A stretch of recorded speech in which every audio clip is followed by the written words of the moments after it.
Suicide Squad bombed opening weekend, but will that be the whole story for this movie? Will it flop? Let's get into this. This is an article from Bounding into Comics by J.B. Augustine, titled Suicide Squad Bombs, opening total beats Wonder Woman 1984, but is still lower than expected. Suicide Squad, a much hyped release going in, posted the second lowest opening in the DC EU this weekend at $26.5 million. While the film still did better than Wonder Woman 1984, it fell short of its estimated $30 million projection, getting a positive reviews and a fresh rating on Rotten Tomatoes from critics. The Suicide Squad pulled in $4 million in preview showings, which is a record for an R-rated movie. All that made Warner Bros. Confident James Gunn's picture could meet expectations, but sadly it succumbed to the variety of factors working against it, not the least of which were concerned over the Delta variant that's catching fire. Consequently, Squad's open falls between Birds of Prey's $33 million haul and Wonder Woman's 1984's dismal $16.7 million.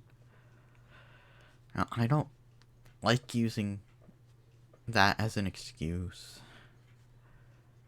I ragged on people for saying that's the reason why Black Widow flopped, so I'd be a hypocrite if I used that. I do think the R rating hurt it somewhat, even though it helped the quality of the movie itself, but I think there's other factors as well. But let's continue. The simultaneous release on HBO Max, as well as in theaters day and date, can also bear some blame.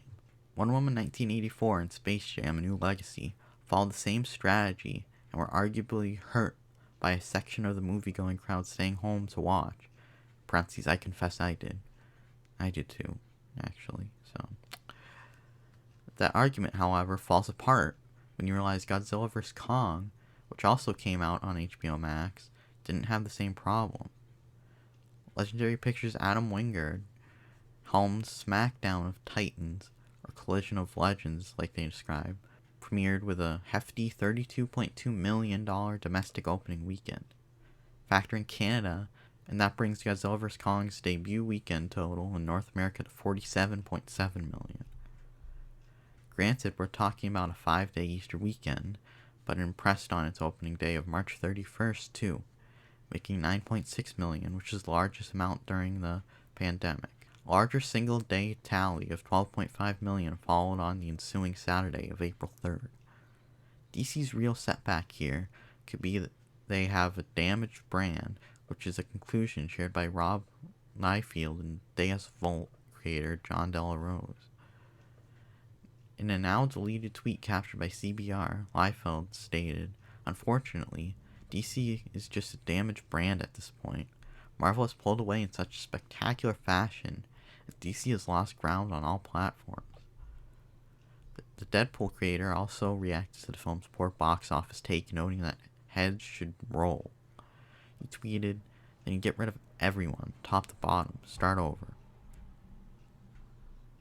While Liefeld believes DC has a damaged brand, Della Rose notes that the poor box office take could be from the film's R rating and DC's brand promoting itself with rah-rah feminism. Della Rose adds DC Films hasn't pulled itself out of the hole they dug themselves into with Birds of Prey's marketing and the poor execution of the first Suicide Squad, which we know wasn't David Ayer's intended movie, and the lukewarmness is global.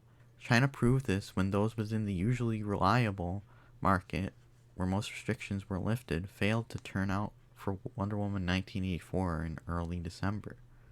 In all, Della Rose doesn't know if DC can recover based on the weirdness and gender politics injected into their comic titles, even successful ones, in addition to their cinematic films.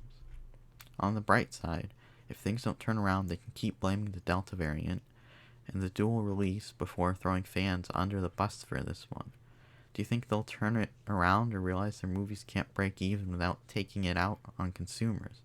Opine down below. I don't really agree with Liefeld.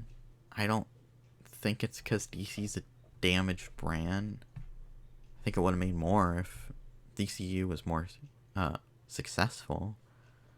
But, I mean, obviously, if they knew what they were doing. But I don't think it's because they're necessarily a damaged brand. I think the R rating did hurt it as well. And rah-rah feminism thing may have hurt it too. But I'm not sure about that one. I just don't think the trailers were that good either. I think it also had to do with the first one not being good. That hurt it. They see another Suicide Squad. Well, the first one wasn't very good. I don't know if I want to see this. And they don't go. I think it can end up doing better than people expect. Because if you look at the first one, it had a decent opening weekend, $133 million. Oh, pretty good. And it had some legs, even though it wasn't getting good reception. Ended up making $325 million, all said and done. With a good word amount, I don't know if it'll make that much, considering everything that's going on and blah blah blah, but I think it could make more than people expect. I think it could have decent legs. But I really enjoyed the Suicide Squad.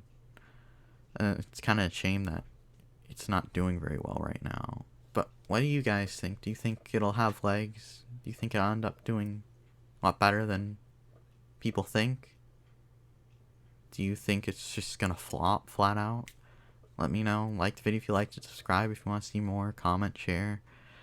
But I have another channel called Thoughtful Outlaw Sports where I talk about basketball, baseball, football, and anything else sports related that I'm interested in. So check that out. I'm gonna have a review of the Suicide Squad coming out hopefully sometime this week. Probably later in the week. So be on the lookout for that. And we'll see you next time. Bye-bye.